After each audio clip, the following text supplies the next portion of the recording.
싫어도 주의 일을 하다 보면 이렇게 큰 축복을 받아요. 여러분들도 그 속에 들어가시기를 주의 이름으로 축원합니다. 나중에 돼 보면은요, 다현이를 향한 하나님의 엄청난 계획이 있고 축복이 우리 다현이에게도 오게 될 줄로 믿습니다.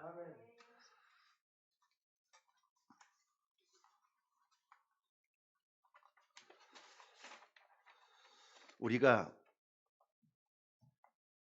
사는 세상은 아무리 봐도 두 종류의 사람이 살고 있는 것 같습니다. 물론 이들의 모양도 틀리고 또 질도 틀리기 때문에 우리는 세상을 뭐라고 표현하느냐, 복잡한 세상이다 이렇게 얘기를 해요. 여러분 가정도 복잡하잖아요. 근데 그런 가정이 전 세계에 흩어져 살고 있어요. 모양도 사건도 위기도 모든 게 다 틀려요. 근데 딱 따져보면 두 종류로 삶이 나눠지는 것 같다 생각이 듭니다. 그러니까 하나님을 믿는 사람도 있고요, 하나님을 안 믿는 사람도 있고 두 종류잖아요. 안 그렇습니까? 심지어 안 믿는 사람들 가운데 니체라고 하는 철학자 같은 사람은 하나님이 죽었다라고 또 얘기를 해요. 그러면 믿음이 없는 사람은 또 두 종류로 또 나눠지잖아요. 그런데 그런 말을 한 니체는 정신병으로 죽었습니다.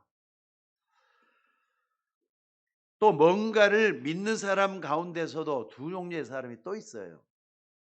하나님을 정말 믿는 사람이 있고 우상 숭배하는 사람도 있습니다. 우상 숭배하는 사람들은 하나님을 믿지 않고 귀신을 섬기기 때문에 문제가 올 수밖에 없도록 돼 있어요. 아니, 하나님이 세상 모든 만물을 창조한 게 장난인 것 같습니까? 근데 우상 숭배한단 말이에요. 그러니까 문제가 오는 건 당연하다고 보이지 않대요. 또 하나님을 믿는 사람 가운데서도 두 종류의 사람이 있습니다. 복음을 아는 사람이 있고 또 복음을 모르고 교회만 왔다 갔다 하는 사람도 있고 그래요. 또 복음을 아는 사람 가운데서 두 종류의 사람이 있습니다. 이러한 영적인 축복을 아는 사람이 있고 또 모르는 사람이 있고 그렇습니다. 그러니까 사람 사는 것이 얼마나 차이가 나는지 몰라요. 여러분들 궁극적으로 한번 따져봅시다. 이 땅에 왜 이렇게 고통이 오는 겁니까? 고통이 끊임없이 찾아온단 말이에요. 없었으면 좋겠는데 저녁에 또 찾아와요. 아니, 내일 아침에 또 찾아와요. 로마서 3장 10절에 보니까 바울은 이렇게 고백을 했습니다. 세상에 의인은 없나니 하나도 없다 그랬어요. 로마 3장 23절에 보니까 모든 사람이 죄를 범하였음에 하나님을 만날 수가 없다 그랬어요. 여러분들, 모든 사람이 죄를 범하였다 했는데 이 죄는 무슨 죄를 얘기하는 겁니까? 여러분들 꼭 기억하셔요. 창조 원리는 틀림없습니다. 물고기는 물속에 있어야지 맞는 거예요. 누가 아니라고 할 사람은 아무도 없을 거예요. 나무는 땅속에 있어야 돼요. 맞습니까? 나무는 땅속에 뿌리를 내리는 게 당연한 이치잖아요. 그렇게 하나님 창조를 했어요. 사람은 하나님과 함께 살도록 지으심을 받았어요. 맞으면 아멘 하셔요. 맞으면 아멘 하셔요. 하나님을 떠나 있는 죄를 범했다 이 말이에요. 모든 사람이 죄를 범했기 때문에 하나님을 떠나 있는 죄를 범했다 이 말이에요. 그러니까 여러분 태어나자마자 하나님을 알고 하나님 주여 주여 하면서 태어난 어린아이가 어디가 있겠어요? 다 하나님 떠나서 이 세상에 태어났지. 그래서 로마서 6장 23절에 분명히 말씀을 하고 있습니다. 죄의 싹은 사망이라고. 맞습니까? 사망은 자연적인 원리, 자연적인 이치로 오는 게 아니에요. 사람이 죄를 지는 결과로 오는 게 사망입니다. 그러니까 세상에 불행이나 고통이 있는 이유가 바로 이 사망의 고통이 계속되기 때문에 그렇다는 거 잊지 마셔야 된다 이 말이죠. 그래서 로마서 5장 8절에도 보니까 우리가 아직 죄인 되었을 때 하나님께서 그리스도를 십자가에 못 박게 하심으로 우리를 구원하셨다고 되어 있어요. 그러니까 여러분들 십자가 나하고 직접적인 연관이 있어요. 여러분하고 직접적인 연관이 있어요. 누가 뭐래도 이 진리 앞에서 조금 더 겸손할 수 있는 여러분들 되시기를 주의 이름으로 축원합니다. 나하고 십자가는 별로 관련이 없는 것 같아. 그 사람에게도 십자가가 관련이 있어요. 불신앙하지 마시기 바랍니다. 자꾸 이렇게 핑계대고 이유도 알지 마시기 바랍니다. 나에게 필요한 게 그리스도의 십자가예요. 믿습니까? 왜냐? 하나님을 떠나고 난 뒤에 인간을 원래 상태로 되돌려 놓는 방법은 이 방법 아니고는 다른 방법이 없기 때문에 그렇습니다. 하나님이 세상이라고 하는 흑암의 늪에 빠진 우리를 건지시려고 아무런 조건이나 이유도 달지 않고 구원의 밧줄을 우리에게 던져주신 것인 줄로 믿습니다. 여러분 어떻습니까? 여러분의 사랑하는 자녀가 깊은 늪에 빠졌어요. 우리 김지혜 집사가 여기 있는데 말이죠. 우리 김지혜 집사님이 아들을 그렇게 사랑하는 나 진짜 몰랐어요. 옛날에는 애기 없어도 천년만년 살 것 같이 얘기하더니 애기가 딱 생기니까는 지남편도 별로 뒷전에 물려나고 부모도 엄마 아빠도 뒷전에 물려고 오직 그냥 예성이밖에 몰라요. 왜 그래요? 내 자식이니까. 사랑하니까. 너무너무 좋으니까. 똑같잖아요, 여러분들도. 맞습니까? 어른이나 자녀들이나 다 똑같은 것 같아요. 부모는 자식을 사랑할 수밖에 없어요. 그런데 그 자식이 늪에 빠져버렸단 말이에요. 늪에 빠졌으니까 내 힘으로 나오라고. 여러분들을 자식 보고 그렇게 할 수 있습니까? 어린아이가 늪에 빠졌는데 네 힘으로 좀 나와봐. 이건 말도 안 되는 소리잖아요. 그건 세상이 어떤 것인지 사람이 어떤 것인지 잘 모르고 하는 소리라 이 말이에요. 늪에 빠져있는 아이는 그 아이가 움직이면 움직일수록 계속 빠져들게 돼갖고 있습니다. 내 힘으로 나와봐라. 그게 바로 뭐냐? 이 땅에 있는 종교들이에요. 내 힘으로 나와봐라. 수많은 종교들이 어떤 수행이나 고행을 요구하고 있다 이 말이에요. 그러나 아무리 훌륭한 종교라도 세상 늪에서 자기 힘으로는 빠져나올 수가 없도록 돼 있어요. 틀린 것이다 이 말이에요. 여러분 자녀가 늪에 빠져서 점점 그 늪 속으로 빠져들어가고 있는데 밖에서 쳐다보면서 말이죠. 봐라! 내가 그 늪에 들어가지 말라고 하지 않더냐? 말하는 그 부모가 있겠습니까? 근데 그게 윤리와 도덕이 그렇게 얘기를 하고 있어요. 여러분 윤리와 도덕 가지고 사람이 구원받을 수 있습니까? 절대로 없잖아요. 좋은 얘기죠. 사람이 살아가는데 윤리 도덕보다 좋은 덕목이 어디가 있겠어요? 좋은 거죠. 그러나 그것이 인간을 구원할 수는 없다 이 말이에요. 여러분 자녀가 늪에 빠졌으면은 부모는 이것저것 생각 안 해요. 그저 그냥 밧줄 내려가지고 그 아이를 끄집어 내리는 게 온통 관심이 다가 있어요. 부모가 왜 빠졌느냐, 어떻게 빠졌느냐 이거 다 물어보고 밧줄을 덜리는 부모도 없어요. 그저 그냥 자기가 사는지 모르는지 뭐 무조건 bom을 던져서 그 아이를 건져내려고 하는 게 부모의 심리잖아요. 그리고 그 아이가 일단 줄을 잡았으면 끄집어 올리는 거예요. 여러분들 믿음이라는 게 그런 것 같아요. 아무리 밧줄을 던져놔도 그 아이가 잡질 않으면은 방법이 없잖아요. 그래서 여러분들이 그 밧줄을 딱 붙잡고 요다 해갖고 딱 붙잡는 거 그게 바로 믿음이잖아요. 여러분 우리 인간이 흑암에서 빠져나올 수 없는 줄 아시고 하나님께서는 그리스도를 이 땅에 구원주로 구세주로 그리스도로 보내신 줄로 믿습니다. 그래서 믿는 자에게는 영생을 주시기로 하신 거예요. 요한복음 3장 16절을 다시 한번 좀 여러분들 잘 좀 생각해 보시기 바랍니다. 하나님이 세상을 이처럼 사랑하사 독생자를 주셨으니 이는 저를 믿는 자마다 멸망치 않고 영생을 얻게 하려 하심이라. 맞습니까? 믿는 자마다 그랬어요. 왜요? 그 구원은 일확천금을 갖다 주고도 아무리 많은 돈을 갖다 주고도 얻을 수가 없기 때문에 그렇습니다. 그래서 하나님이 언약을 믿어야 되는 거거든요. 요한복음 5장 24절에 내가 진실로 진실로 너에게 이르노니 내 말을 듣고 또 나 보내신 이를 믿는 자는 영생을 얻었고 심판에 이르지 아니하나니 사망에서 생명으로 옮겼느니라. 요한복음 1장 12절에 영접하는 자, 곧 그 이름을 믿는 자들에게는 하나님의 자녀가 되는 권세를 주셨으니.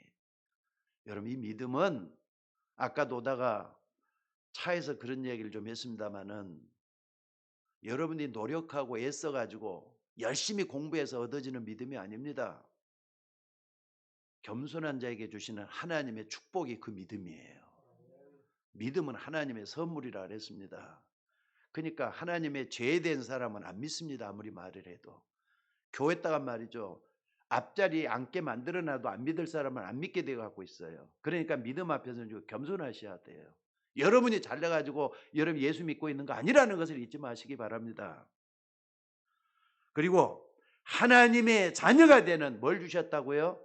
권세를 줬다 그랬어요. 이 권세는 위에서 내리는 하늘의 권세인 줄로 믿습니다. 또 하나 더 짚고 넘어갈 것이 있어요. 교회 다니는 사람 가운데서도 말이죠. 이상하게 불신자처럼 어려움을 당하는 사람이 많습니다. 왜 그럴 것 같습니까? 아니 교회를 다니는데도 어려움이 많단 말이에요. 여러분 가운데 그런 분이 좀 보이는 것 같아요. 왜 그러느냐? 구원받은 사람에게만 주시는 하나님의 영적인 축복이 있는데 그걸 놓쳐버리기 때문에 그런 거라는 걸 잊지 마셔야 돼요. 하나님은 누구에게나 영적인 축복을 다 주었습니다. 근데 그걸 자꾸 놓쳐버리잖아요. 스스로 한번 생각을 한번 해보세요. 어떤 사람이 교회 가면은 어떤 사람은요 교회 가면은 무슨 일을 굉장히 많이 해야만이 구원받는다 생각하는 사람이 있습니다. 아닙니다. 뭘 많이 실천을 해야 된다 생각하는 사람이 있어요. 아닙니다. 그 뒤에 그것은요 그 뒤의 일이에요. 여러분이 무슨 많은 공로를 세워만이 구원받느냐? 아닙니다. 그건 종교에서 하는 일이에요.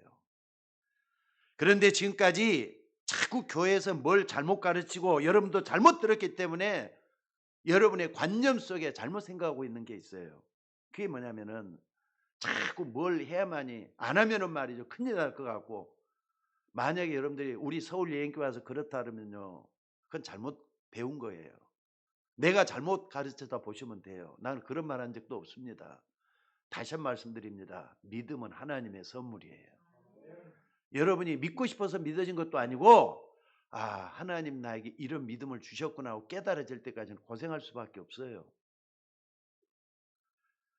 여러분은 여러분이 어떤 모양으로든지 간에 예수님을 믿고 구원받았기 때문에 하나님의 자녀가 된 줄로 믿습니다. 이 언약을 굳게 붙잡으셔야 돼요. 그래서 항상 말씀을 드리지만은요. 초보자도 있어요. 신앙의 초보자. 새신자란 말이에요. 몇 년 다니고 10년 다니고 20년 다니고 오래된 성도들도 있어요. 믿는 그 기간이 중요한 게 아니에요. 어떤 상황이 됐든지 간에 여러분의 생명이 닿도록 굳게 붙잡아야 될 변치 말고 소중한 언약이 뭐냐? 하나님 자녀라는 언약이에요. 여러분 예수 믿고 구원받았기 때문에 하나님 자녀가 됐어요. 이것은 영원히 변치 말고 흔들리지 말고 붙잡아야 될 절대적인 언약이란 말이에요. 그러니까 여러분들이 말이죠. 내가 죄를 많이 지었어요. 교회도 백날 첫날 안 나갔어요. 그래도 붙잡아야 될 게 뭐냐? 예수님이 날 구원해 주셨어. 나는 하나님의 자녀야. 나는 하나님의 자녀야. 스스로 암시라도 괜찮아요. 이걸 겸손하게 좀 받아들이면서 고백할 수 있는 여러분들 되시기를 주의 이름으로 축원합니다. 그게 여러분 천국까지 인도할 거예요. 그 믿음이 천국까지 인도한다 이 말이에요. 믿습니까? 그러면은 구원받은 여러분이 말이죠. 흔들릴 수도 있잖아요. 여러분 흔들림 마시라니까요. 만약에 흔들리면 어떻게 되죠? 반드시 흑암이 건드리게 돼 있어요. 마귀가 말이죠. 그 자꾸 흔들어 놓는다 이 말이에요. 그래서 요한 칼빈 같은 사람은 이 부분을 뭐라고 했느냐? 성도의 견인이라 그랬어요. 성도의 견인. 절대적인 하나님 언약 붙잡는 것 같다. 성도의 견인이라 그랬다니까. 여러분 그러니까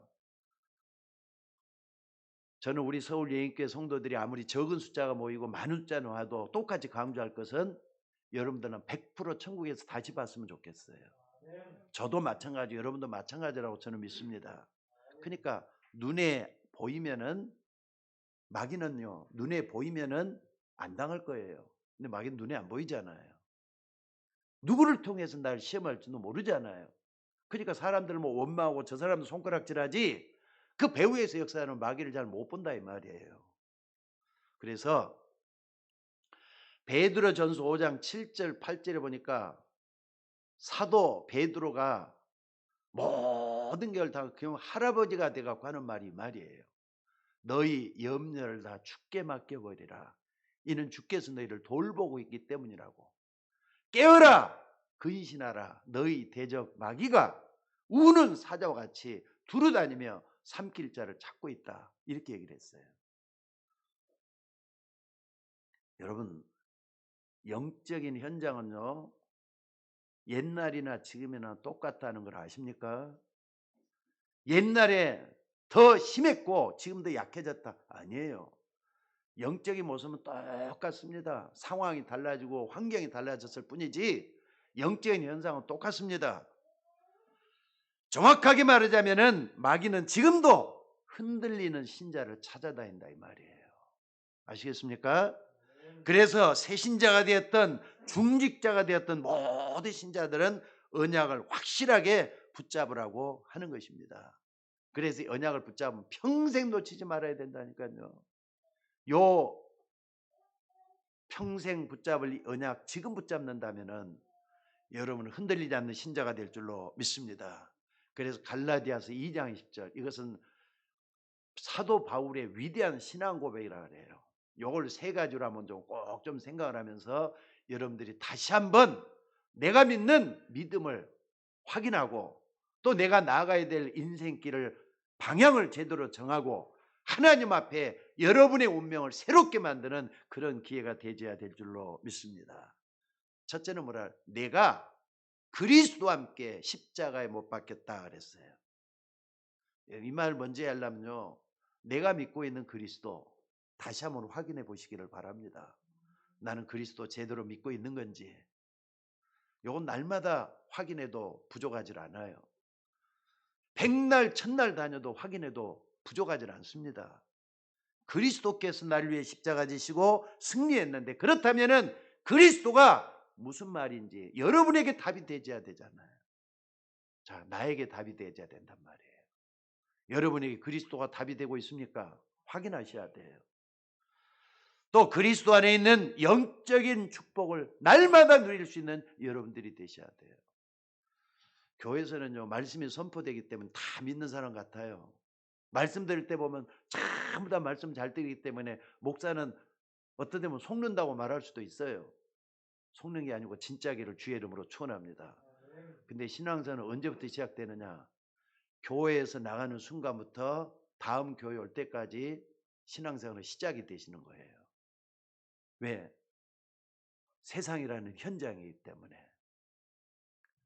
여러분들 세상이라는 이 현장에서 그리스도 안에 있는 영적인 축복을 누리는 여러분들이 되시기를 주의 이름으로 축원합니다. 그러면 하나님의 역사가 거기서 시작될 줄로 믿습니다. 여러분 아무리 봐도 성경은 거짓말하는 책이 아닙니다.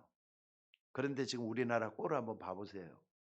내가 웬만하면 설교에서는 정치 얘기를 안 하려고 하는 겁니다. 그런데 이태원 대참사 이게 웬 말입니까? 그 전부 다 내가 볼 때는 젊은 청년들인데 아이들이라고 봐야 돼요. 아이들이 속았기 때문에 거기까지 가 있는 거라고 난 생각이 들어요. 또 뿐만 아니라 정치하는 사람들, 정부 요인들도 한번 봐 보세요. 속았기 때문에 서로 손가락질하고 싸우고 있는 거, 나 그 모습이 진짜 꼴 보기 싫더라고요. 그리스도란 말 제대로 아십니까, 여러분들? 이걸 모르는 기독교인들 때문에 또 문제가 되는 거예요.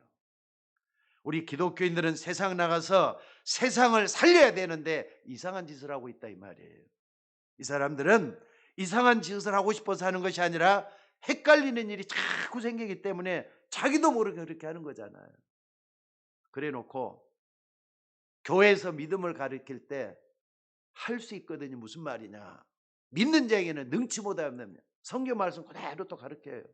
그래서 적극적인 사고방식, 교회에서 그동안 얼마나 많이 가르쳤는지 몰라요. 한다고 믿으면, 할 수 있다고 믿으면 된다. 옛날에 그걸 너무나도 많이 가르쳤어요. 특히나 로버트 슐러라든지 로만 핀센트 필 목사라든지 이런 사람들이 말이죠. 1980년대, 90년대 믿음의 대세를 이룰 정도로 많이 끌려다녔었습니다. 그래서 할 수 있다. 적극적인 사고방식 그랬어요. 근데 지금 그것 별로 소용이 없잖아요. 그렇게 말하는 수정교회라고 말이죠. 그 교회는 지금 이제 다른 이상한 데로 또 팔려버렸어요. 여러분 그게 맞다고 생각하십니까? 할 수 있으니까 할 수 있다고 해서 해보니까 사실 마음대로 잘 안 되거든요. 그러면은 안 되는 것을 자꾸 된다고 하니까 뭐가 되는 겁니까? 사기꾼이 되는 거잖아요. 여러분들 꼭 기억하셔요. 마귀가 사단이라는 놈이 어떤 존재라고 생각하십니까? 예? 마귀가 어떤 존재냐고요? 마귀가 진짜 있는 겁니까?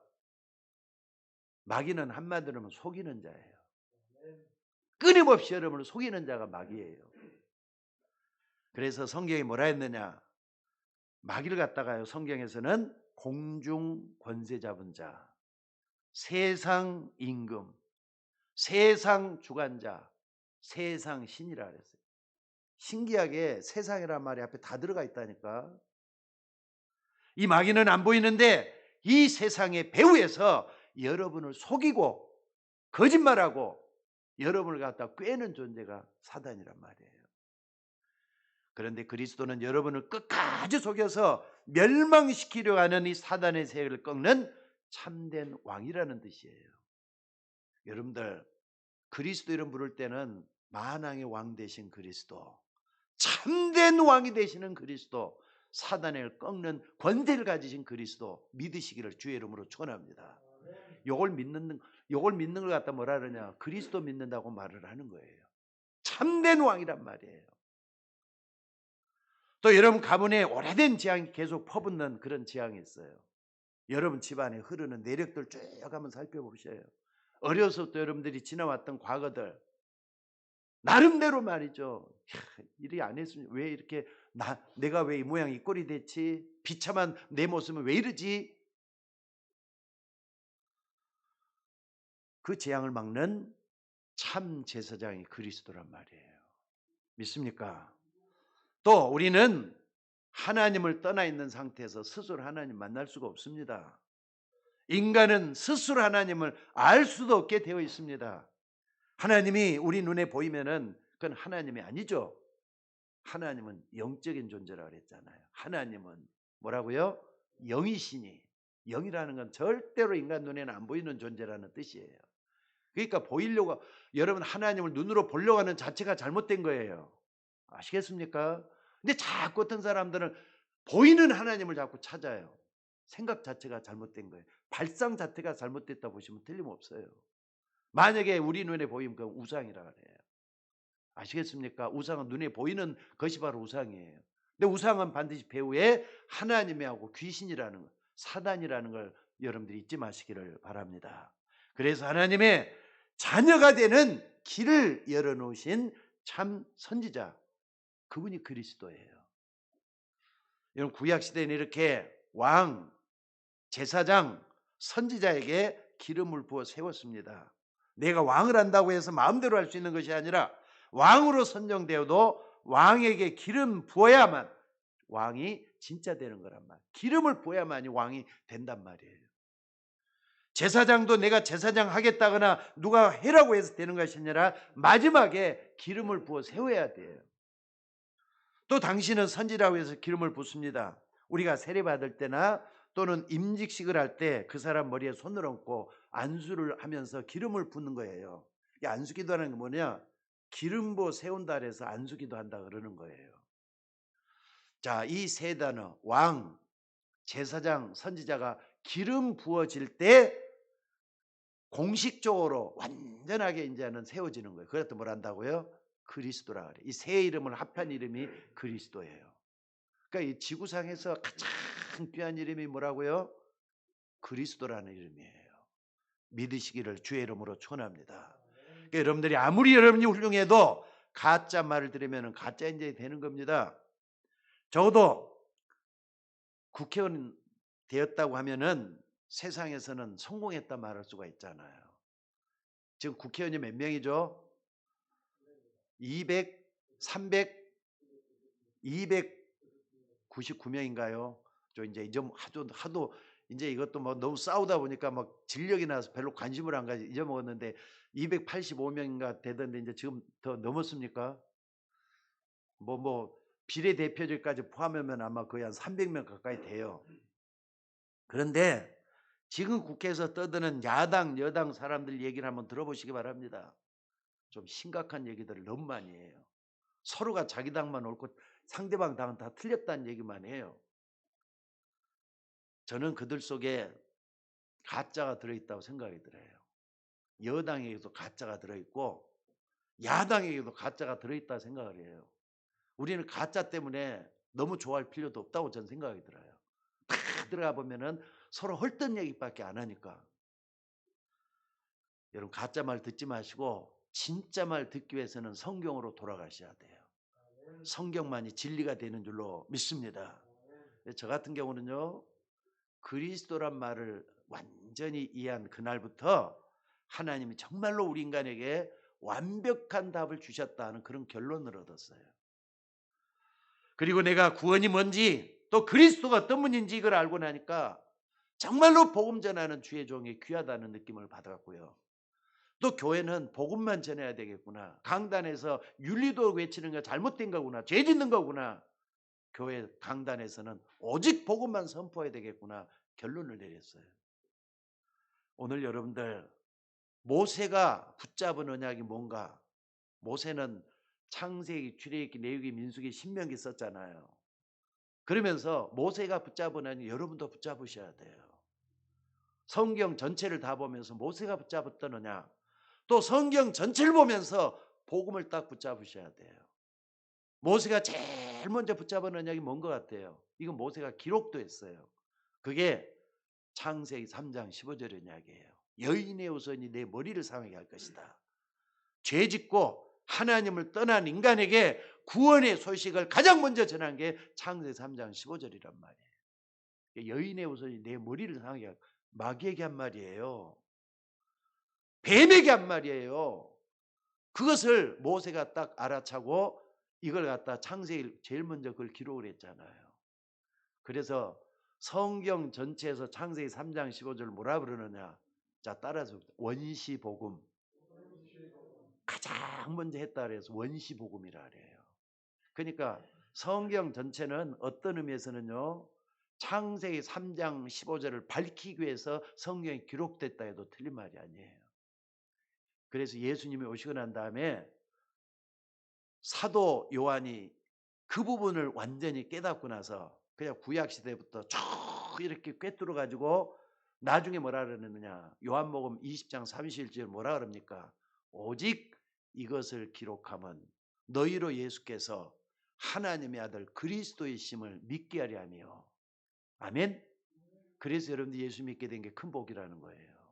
성경 전체 이름이 그리스도 깨닫도록 하고 그 이름을 믿도록 만들기 위해서 성경을 기록했다는 말씀을 하고 있어요. 그리고 그 이름을 힘입어 뭐라고요? 생명을 얻도록 하기 위한 것이다. 생명 얻도록 하나님 자녀가 되는 걸 얘기하는 거잖아요. 예수 믿고 구원받으면 하나님 자녀가 되는 줄로 믿습니다. 여러분 이걸 기록한 사람이 누구라고요? 모세입니다. 또 뿐만 아니라 창세기 6장 14절에 보니까 방주 안으로 들어오라는 거예요. 방주 안에 들어가면 누구든지 다 산다. 완전히 멸망을 해야 될 세상인데 그 가운데 방주 안에만 들어가면 산다. 여러분들 이 언약을 기록한 사람이 누구라고요? 모세라니까요. 창세기를 기록했으니까 모세가 이걸 기록을 했어요. 또 출애굽 3장 18절에 피제사 드리는 날 노예된 이스라엘 백성들이 해방되어 나왔다. 희생제를 드리라 그랬잖아요. 그 글을 쓴 사람이 모세란 말입니다. 쉽게 말하면 뭡니까? 이 언약을 붙잡은 모세를 통해서 눈에 보이지 않게 완전히 묶여버린 노예에서 이스라엘 백성들이 해방되는 역사가 일어났어요. 여러분 이해되십니까? 오늘 여러분들이 복음을 붙잡는 그 순간이 해방의 시간이라는 걸 믿으시기 바랍니다. 또 뿐만 아니라 평생 붙잡아야 될 게 복음이에요. 그러니까 성경을 딱 쳐다보면서 이 상황에서는 이 말씀이, 저 상황에는 저 말씀이 항상 복음이 적용이 되어야 돼요.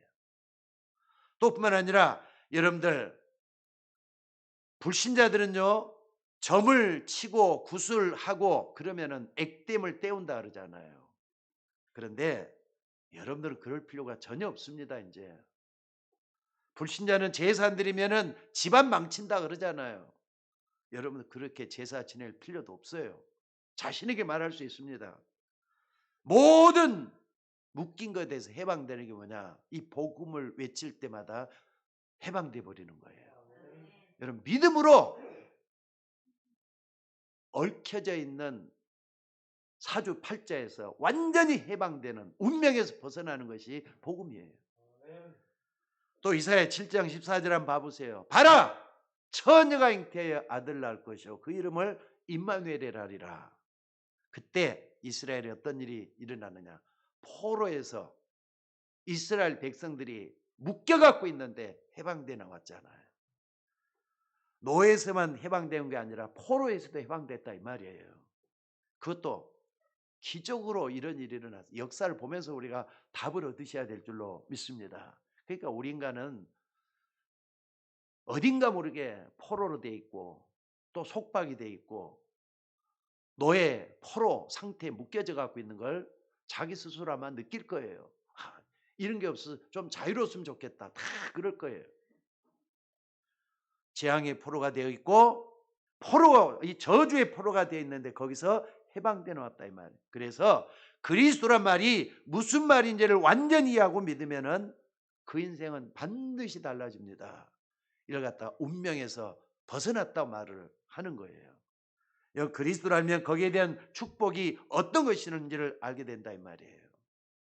또 오랜 세월이 지나서 이스라엘이 또 뭐가 되느냐? 또 식민지가 또 돼버려요.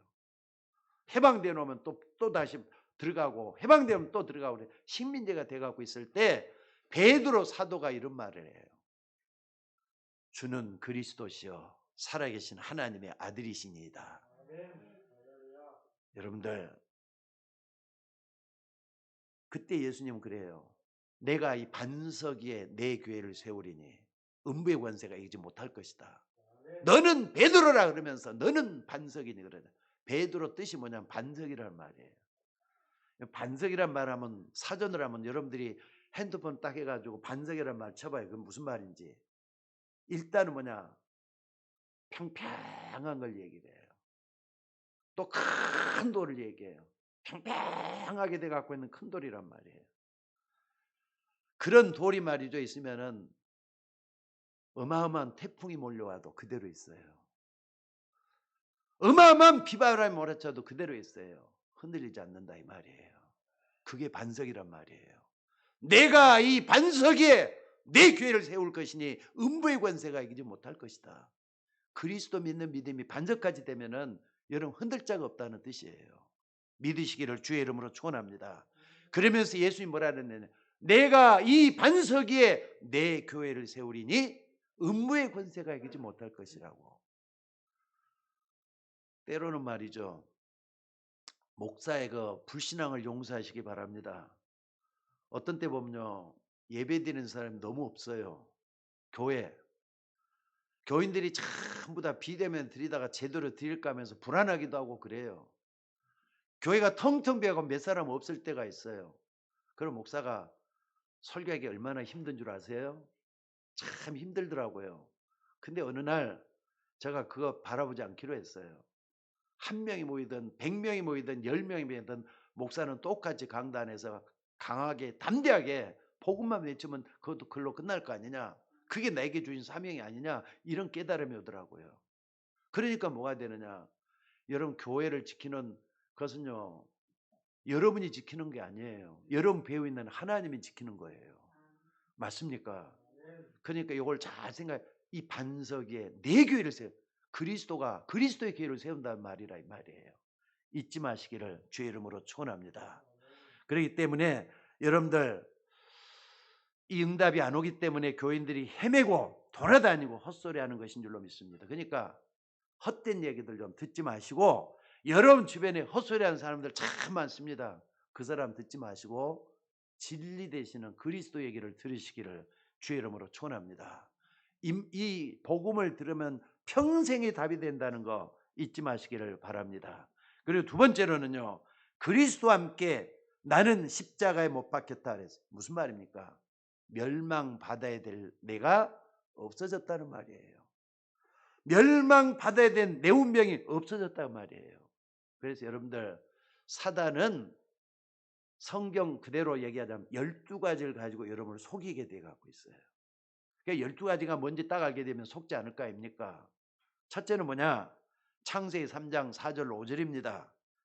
요건 한마디로 말 하나님 안 믿어도 된다는 거예요. 맞습니까? 인간이 하나님 안 믿어도 된대. 이렇게 많은 사람 세상에 다 흩어져 있잖아요. 내가 잘 되면 되지 뭘 하나님 믿는다고 애를 쓰느냐. 너나 똑바로 하라. 이렇게 자꾸 주변에서 얘기할 수도 있어요. 어떻게 보면요. 그 사람 말이 옳을 수도 있잖아요. 그 사람 말 들어보면요. 내가 지금 예수 믿는 게 잘못된 게 아니냐. 그게 빠져갖고 말이에요. 그렇게 말할 수도 있어요. 그런데 이렇게 딱 유혹을 해서 원래 인간 아담 가오를 하나님 떠나게 만들었단 말이에요. 그리고 마귀가 꽉 장악을 해버렸잖아요. 또 창세기 6장 4절에서 6절에 보니까 뭐라 그랬습니까? 누가 뭐라 해도 돈이 있어야 된다는 거예요. 돈이 최고지. 돈만 있어야 된다고. 그러니까 사람들이 돈이 생기는 일하면은 못할 짓도 없어요. 심지어 돈 때문에 사람도 죽여요. 심지어 부모도 죽이는 세상이 와버렸잖아요. 지금 자식이 부모 죽이는 게 지금 옛날에는 없었어요. 저 어릴 때는 그런 말 들어본 적이 없어요. 근데 지금은 자식이 부모 죽이는 게 그냥 너무나도 자주 매스컴에서 나오잖아요. 지금 이게 바로 뭐냐, 사단이 시키는 일인데 네피림이라 그랬습니다. 네피란 말은 결국 창세기 6장을 잘 읽어보면은 사단에게 꽉 잡혀 있는 걸 얘기하는 거예요. 그게 바로 창세기 6장 요새 보니까 당시에 네피림이 있었고 그러잖아요. 그리고 창세기 11장에 딱 보니까 1절 8절에 보니까 세상에서 마귀는 이렇게 가르칩니다. 아무래도 그래도 너가 성공해야 돼. 너만 성공하면 돼. 이렇게 가르쳐요. 성공해야 돼. 성공. 자꾸 부르짖잖아요. 그래서 성공 주도로 세상을 배운 사람들이 오늘날 문제를 만들어내고, 저 사람보다 내가 뛰어나야 되잖아요. 저 사람은 내가 성공하면 내가 살아남잖아요. 그거 하다 보니까 말이죠. 다른 사람은 짓눌러 버려야 돼요. 다른 사람은 짓밟아 버려야 돼요. 그것 때문에 생긴 게 성공 지상주의가 딱 자리 잡고 있어요. 회사에도 말이죠. 저 사람보다 내가 뛰어나야 되기 때문에 내가 잘해야 돼. 그렇게 하지 말고 하나님이 뛰어나게 만들어 줄 수 있도록 하나님 앞에 겸손할 수 있는 여러분들 되시기를 주의 이름으로 축원합니다. 그럼 여러분 자연적으로 성공할 수밖에 없어요. 성공은 따라오는 것이지 내가 쫓아간다고 성공이 되는 거 아니잖아요. 이렇게 나 중심, 물질 중심, 성공 중심, 이게 사단이 우리를 통해서 시작하는 세 가지 기본적인 전략이라는 거 잊지 마시기를 바랍니다. 또 이 세 가지 기본적인 전략을 바탕으로 이때부터 사단이 세상에 영매들을 만들어내는데 그게 사도행전 13장의 무속인들이에요. 영매들을 계속 만들어내서 계속 사람에게 옳은 말을 하는 것처럼 하면서 자신을 따르도록 사람들을 속여버린다 이 말이에요. 무속인은 그냥 점을 치고 기둥살을 자기 마음대로 짓거리는 것 같이 보이지만은 그게 아닙니다. 그 속에 있는 귀신이 종노릇하는 사람이 누구냐? 바로 무속인들이잖아요. 그러니까 무속인 뭐냐? 한마디로 귀신의 종이에요. 귀신이 영매인 무속인을 통해서 엄마 흉내를 내기도 하고 아버지 흉내를 내기도 하고 할머니 할아버지 흉내를 내는 거 여러분 잘 아시잖아요. 점집에 가보면은 할머니가 이런 말 하더라, 할아버지가 이런 말, 엄마가 이런 말 하더라 하면 다 얘기를 하잖아요. 그게 전부 다 속이는 거예요.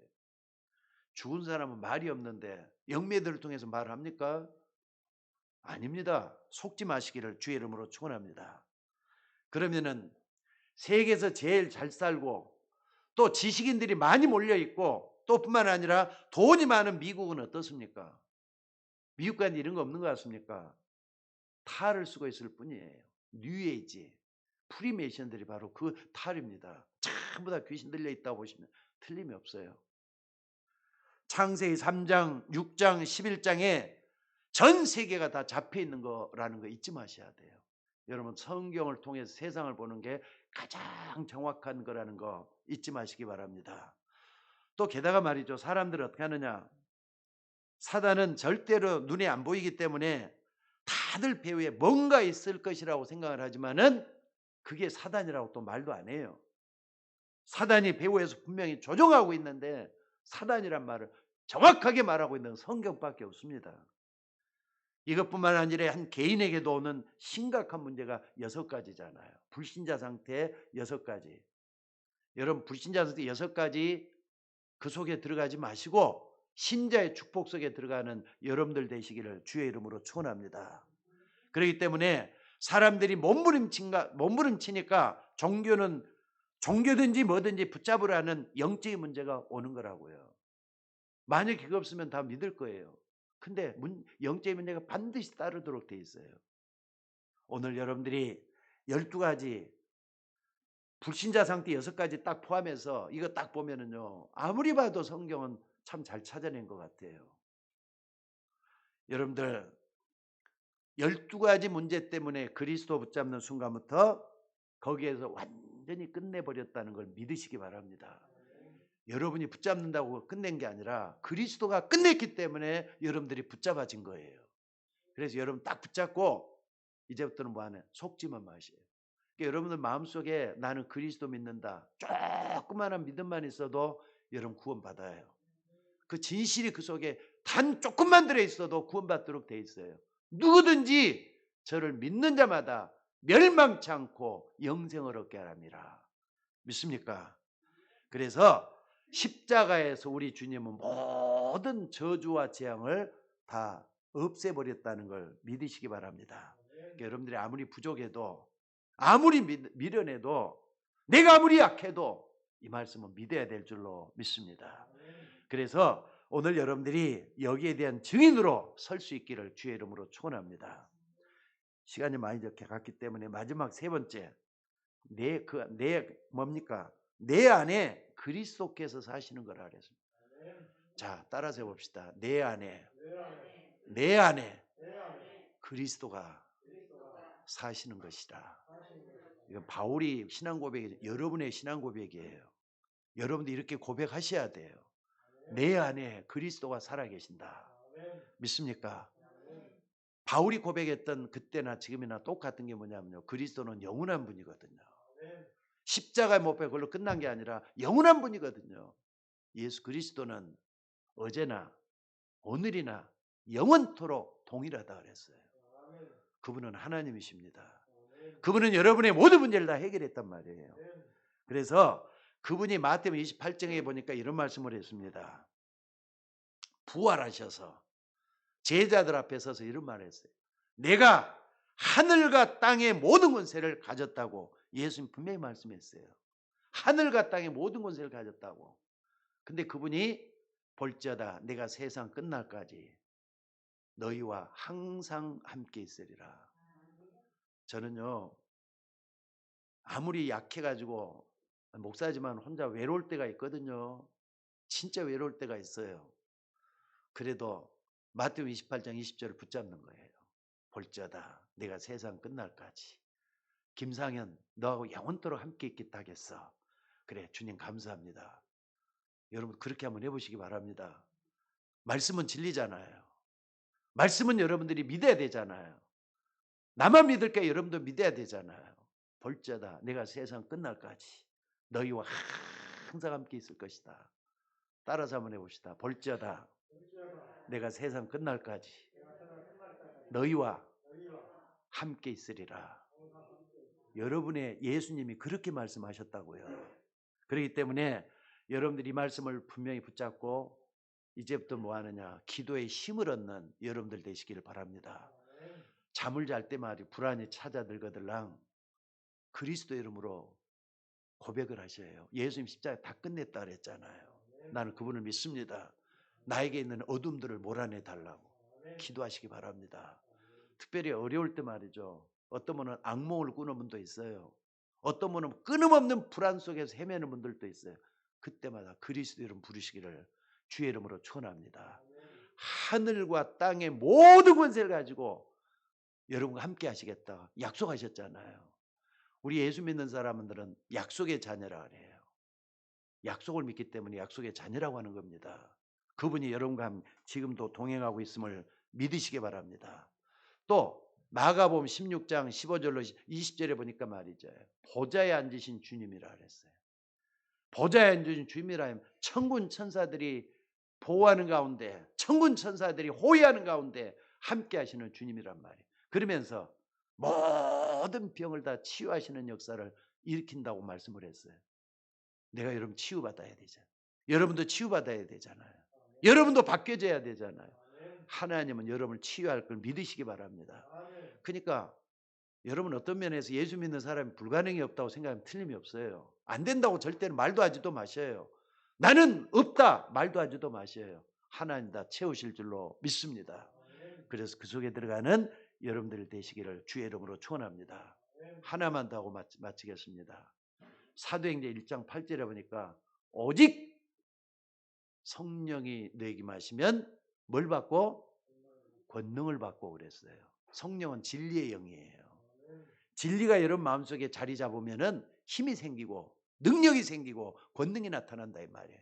그래서 많은 증거거리 주신다 이 말. 저는 100% 믿습니다. 여러분들 성령의 능력이 여러분 속에 임하면은 능력 있는 사람 될 줄로 믿으시기 바랍니다. 이 속에서 뭐 하느냐? 힘을 얻고 말이죠. 나가는 거예요.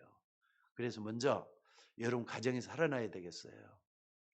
또 교회를 살려야 되겠어요. 여러분 교회 좀 살려주시기를 주의 이름으로 축원합니다. 하나님의 교회요. 그리스도 교회예요. 우리 모두의 교회가 살아나도록 기도해 주시는 여러분들 되시기를 주의 이름으로 축원합니다. 결론적으로 말씀드리자면요. 베드로전서 2장 9절에 베드로는 이 모든 과정을 다 깨닫고 이렇게 얘기를 합니다.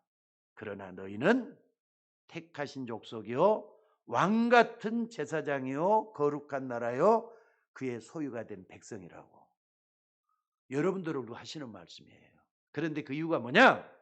너희를 어두운 데서 불러내어 그의 귀한 빛에 들어가신 이의 아름다운 덕을 선포하기 위해서 불러냈다고. 믿습니까?